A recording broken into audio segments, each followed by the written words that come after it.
Ladies and gentlemen, welcome to the Bullpen.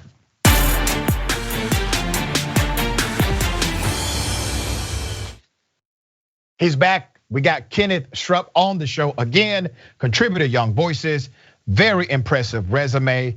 Make sure you check it out when you get an opportunity. Kenneth, good to have you back on the show. How are you? Thank you. It's a pleasure to be back on.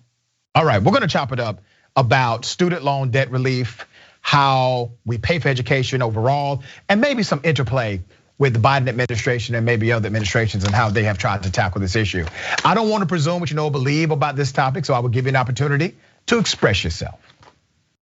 Of course. Well, the great problem that we have now is that tuition has been rising 8 times faster than wages, which means that people of all kinds cannot afford to go to school anymore and must rack up billions of dollars of debt.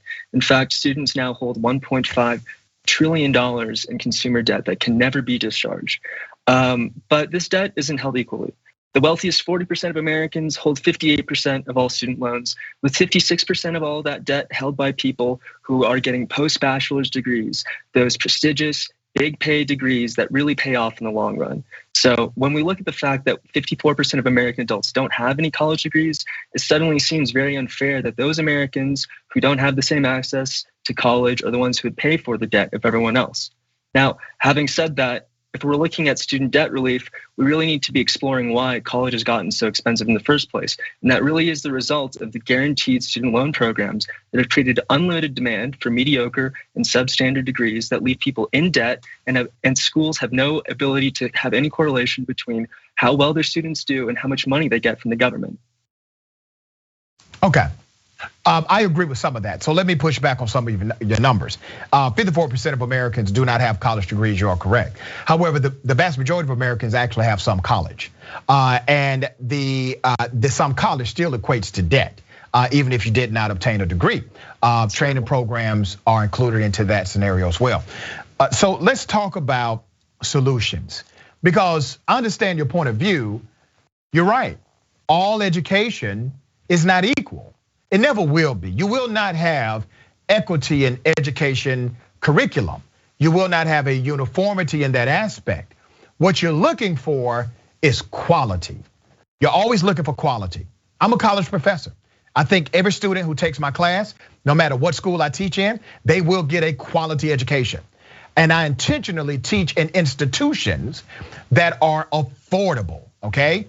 I stay away from being hired in institutions that cost too much damn money. And that's just the way I live my life. Now, is it a quality education? That's the question, right? Now, with those degrees, some people choose to go into degree fields where you need a master's degree in order to really be employable in that particular field. For example, if you get an undergraduate degree in psychology and you want to be a psychologist, you have to get a graduate degree in order to work in that field full time. So people know it going into it. Let's talk about student loan forgiveness. Now, do you really think student loan forgiveness is a bad idea in the United States of America? Or is there a level of nuance to the notion of student loan debt forgiveness? So I have an interesting plan for you. Okay. If we look at the endowment returns that elite institutions, or really all institutions, are having, we're looking at 30% returns on multi-billion-dollar endowments, and it's all tax-free. And that money isn't going towards. That money could easily be used to pay off students' debt. Most students could be tuition-free if these schools were forced to actually use that money for their students. I envision a future where the federal government is no longer the one issuing student debt. Rather, it's the institutions that issue student loans, or even offer repayment and relief by using their enormous tax-free endowments. Let me tell you the problem with that. Let me tell you the problem with that. There's a top 1% issue again. You know who has massive endowment? Harvard, Yale, Princeton. As a matter of fact, they have so much endowment, their interest basically takes care of the operational cost of the institution. And you're right, it's tax-free. That's the benefit of having an endowment. And people want to be connected to legacy items. Here's the problem with your solution. It's not tailor-made to the reality and the context of institutions that don't have large endowments. For example, HBCUs do not typically have large endowments. They have a little money, but not the kind of money that some of these PWIs have, predominantly white institutions. And if you created a policy that does not have a variable for HBCUs or even minority serving institutions, then you would drive them up immediately, because now you're putting a financial burden upon an institution that cannot carry the weight. Do you understand my point there? I do. Okay, all right, so that's the big challenge there. Now, I wanna make a practical argument here. I don't see this as a tax forgiveness plan. I want you to look at it this way.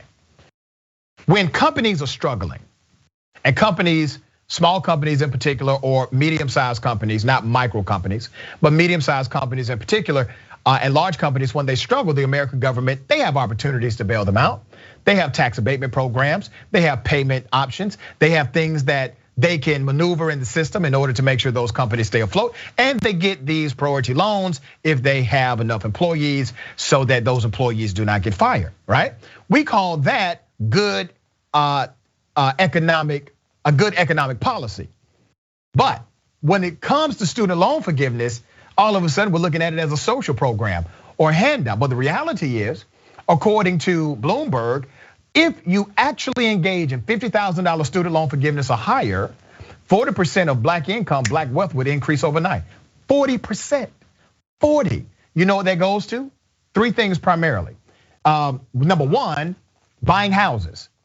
The reason why most millennials, 73% of millennials do not buy houses is because of their student loan debt. That increases immediately, right? Second is discretionary spending. You now will spend more in the general marketplace. And third is entrepreneurship. We have seen a direct correlation based on the data that those who no longer owe student loan debt or their student loan debt has been significantly reduced, they actually get into entrepreneurship and they create jobs for others. So why is it that we continue to make an argument that this is a social handout or a social program when the truth is it's an economic policy that would create an ecosystem that's not only self-sustaining, but revenue generating and profitable in the United States of America? So there's two truths to address. The first is that the poorer students tend to have less student loan debt. It tends to be in the neighborhood of $10,000. Why does it need to be $50,000? It seems like a very high figure that would reward people who went to professional schools that pay them significant amounts of money. This is a bailout for the upper middle class. If we're going to have any kind of student loan forgiveness, it should be limited to those who really need it. Now, the second item is that just forgiving student loans isn't going to actually change why school is so expensive in the first place. If we look at the cost of tuition, it remained in line with inflation until 1965. That's when President Johnson created subsidized student loans at the private bank level for low and middle income individuals.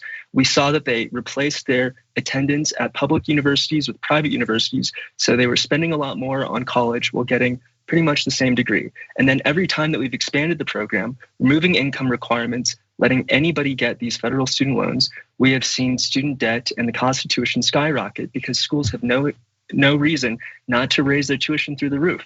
There's no reason to control costs. So simply forgiving student loans will do nothing to stop schools from screwing over their students. Now, we got two issues here. One is the forgiveness of student loan debt. And by the way, 75% of people that owe student loan debt, they make under $125,000 a year. So you're not talking about a bunch of real wealthy people, okay? But one is the student loan debt forgiveness issue. The other side is the continuing cost of higher education. I agree with you, it costs too damn much to go to college, typically, right? But here's the reality. The reality is both of those problems need to be fixed. I wouldn't say we need to ignore this one problem of student loan debt forgiveness, because we still have this other problem of massive college cost. I say we have to create a parallel system to fix both so we're not in the same boat 10, 20 years from now of once again having to have the discussion about college loan debt forgiveness. Now, you have said in your proclamation that the government is at least in part at fault here, correct? Mostly at fault. They've created- Mostly at fault. Yeah. Good, you agree with me. So if the government is mostly at fault, why is it that you do not want the government to mostly fix it? Because the government is not the taxpayers. The government is at fault, the taxpayers are gonna have to carry the burden. That's not how this works. That's not how this works. I don't want to go to war with other countries. But guess what? They use my tax dollars to do it every time, right? I don't get to say, well, listen, I agree, they shouldn't. They should spend money on domestic programs to help the American worker, help the American student, to help Americans. That's where I would like the money to go, not to kill people and blow things up. But it's amazing to me how we have unlimited money to kill people and blow things up. We have unlimited money to go to war. You've never heard someone argue before the United States Congress, it will be great to go to war with Iran, but we don't have it in the budget. Nobody talks about budget until it comes to domestic policy. Don't you find that quite ironic? That it's a fraction of the cost of our Department of Justice, or our Department of Defense, a fraction of the cost that would be an incubator for the economy of America if we actually engage in a thoughtful program, not only to forgive this college debt, which by the way, you admit government's fault, mostly the government's fault, that we engage in a thoughtful remedy for that college debt forgiveness and a thoughtful remedy to make sure that we lower the price of overall college. Well, if you wanted a pair program where you're giving out limited student loan forgiveness to those making only under median American household income who have low amounts of debt, and you paired that with some program to say have tuition be bundled in with your future earnings based on your degree. For example, have you heard of the Purdue Maker Boilermaker program, the University of Purdue? Yep. Yeah, it's fantastic. You don't have to pay anything for tuition, and in return, based on the median salary or earnings for a few years, you owe them a portion of your earnings. So if you study a very high income field, you might only owe 10% of your earnings. If you're studying in a low income field, you owe a higher percentage, but you won't have any debt. I want to tell you about a move with HBCUs because we're realizing now, I'm an HBCU professor. We're realizing now that the government is not going to do what they keep promising us they will do. And we need HBCUs for multiple reasons, not only cultural, academic, but for scholars. I mean, you're talking about black scholars in the United States of America, historical and modern. They got trained somewhere at an HBCU. We have a vice president of the United States who got her law degree from an HBCU, and the list goes on and on. So Clark Atlanta University, I got my second doctorate from Clark Atlanta University. The president, his name is Dr. French. Dr. French decided to forgive all debt to those who had graduated and still owed the institution. That was a big move. But he realized that a lot of individuals who still owe the school, they cannot get jobs. You know why? Because when you owe a school, you can't get your transcript. You can't get the official copy. When you owe a school, you can't transfer to a graduate program and try to get certified in a particular field, especially in therapeutic arts, right? So he said, we're gonna forgive this because we wanna make sure that we have a strong alumni and that alumni will contribute back to the institution. Morris Brown College, another college, one of the most affordable HBCUs in the United States of America. It only costs $4,000 to go there per semester.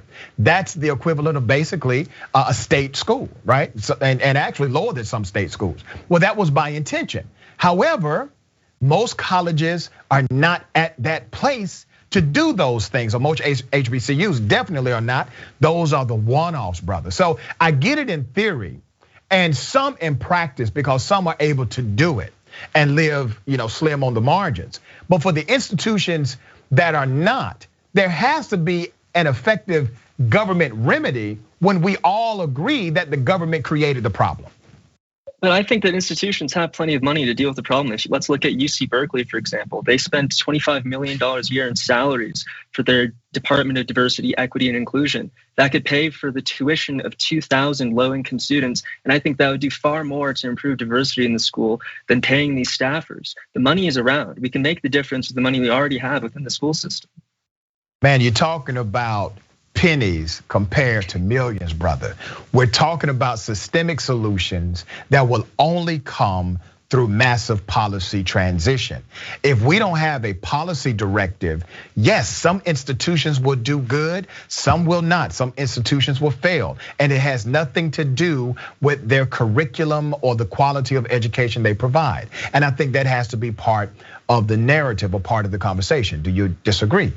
I agree. That's why schools should be the ones responsible for issuing debt or determining how tuition is tied to the quality of their education. Let me tell you one point that I would like to make, and you may agree with me. Sure. Everybody won't go to college. Everybody shouldn't go to college. That's real. I agree. All right. Training programs, tech programs, etc. People do very well with those also, and I support a number of them in the Atlanta metropolitan area. But I do find it ironic that the American government has a program to give you, I think it's roughly $122,000 to go to college. It's somewhere around there, your maximum. They'll give you over 100 grand to go to college, but they won't give you money to be an entrepreneur coming out the gate, right? So they don't have funds allocated for that for you, but they have funds allocated for you to go to college and get this massive debt. Once again, I'm back to the government. The government has an issue with how they created this program. Your solution, in my opinion, punishes colleges who are doing right by the students, because the only colleges who do not have the massive endowment or the massive budget are the colleges who are not overcharging for their degrees. And if you take away the program that allows students who typically do not have access to capital, like me, I did not have access to capital, first generational college student. I needed those opportunities in the marketplace available to me through the federal government in order to get educated. I needed that. If you took that away, the colleges that were around me would not have had the resources to school me. Obviously, there could be a transition period where they wouldn't totally be phased out, but in the long run, we do have to recognize that universal student loans are responsible for the tuition increases. If we made them means tested, tuition would rise at a far lower rate, and you would still have expanded access for families like yours. You don't need to have upper middle class families with gross income over $250,000 taking out hundreds of thousands of dollars of loans for their kids to go to a second tier liberal arts college. Yeah, so yeah. We're back to colleges cost too much money. We do not agree. We do not disagree on that point at all. All right, we agree to that point 100%. But as I said before, I don't see this as, a problem here and a problem there. I see this as a hand in glove. We have to fix what the government did by helping co-create massive debt while at the same time reducing the cost of higher education. And part of that very high cost, brother, is the reality of how we do accreditation in the United States, because accreditation does not come by way of the government, which I believe it should. I think to keep costs low, I think the government should be in the business of accrediting institutions. But instead, they let private companies do it. Well, guess what? The institution has to pay these private companies a lot of money every year or every 2 years to do what's called an analysis of their ability to continue to be accredited, right? That's money, that's a lot of money that goes through that scenario, because the government has refused to get into that business, which the government has the opportunity to offer it at a lower rate. But guess what? Every other industrialized nation does it that way. The UK and everyone else, they get into the direct business of accrediting institutions so that institutions don't have to pay private companies massive amounts of money to do so. But again, that's a few $1 million a year per institution. As again, you're talking about pennies as well. Man, I would say, listen, when you calculate how much that costs, when all colleges have to do it, that's billions, brother. That's billions of dollars. Let me tell you my problem with public accreditation. I would see a future where, depending on who's in control of government, you're going to have schools authorized to be able to teach and give out credentials based on whether or not they're in line with whatever the current elected government approves of. But that's already here. Thankfully, it has not happened, at least to the degree that you're talking. It almost happened under Trump, where Trump's education secretary approved some schools that never should have been approved. But remember, the current system says whoever or whatever company, accrediting body, the Department of Education approves, that accrediting body is a legitimate accreditor. So you already have the politics involved, brother, is my point. But they tend not to lapse out. If you made it more conditional on a more yearly basis, you would have a much larger variation in what's allowed to be taught and not allowed to be taught based on politics. I think it's okay to have very conservative campuses. I think it's okay to have very liberal campuses. Yeah, I don't think that would happen to the degree that you're saying, because the politics are already involved in it anyway. And we saw a blunder with the Trump administration and the Secretary of Education, where you had Argosy University and other institutions literally went bankrupt overnight, closed down. But when you actually looked at if they should have been offering degrees, probably not. All right, brother, it's always fun having you on the show, man. We actually agree on a lot of things, we disagree on some. Thank you very much for having me on again. It was a pleasure. My pleasure as well.